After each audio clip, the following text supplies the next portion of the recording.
Ja, mislim, razdalje so toliko velike in tudi razmišljati, da bi lahko naredili neko kolonijo na drugem planetu, je malo nerealno, no. Nerealno, ne glede na čas, ki ga imamo. Ja. Nikoli to ne bo realno, ali kako?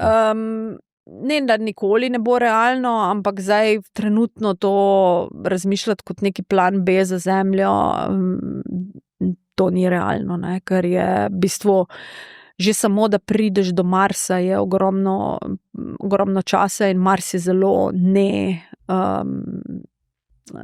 neprijeten planet za živeti, ne. Ja. In tudi dosti stvari bi se tam moralo zgoditi, da bi človek lahko tam preživel, ne. In kot smo rekli, kot smo se pogovarjali na samem začetku tega podcasta, ni samo boj za preživetje, ne, je tudi, mislim, ni samo preživetje tisto, ki nam je pomembno, mi moramo kvalitetno preživeti in do tega je pa še mnogo dlje, da bi to lahko naredili na kakšnem drugem planetu.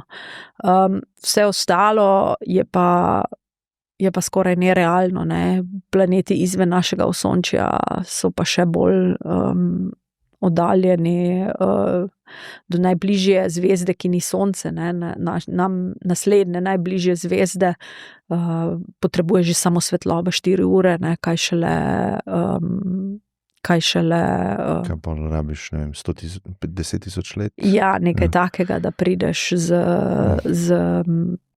z neko raketo do tja, ne.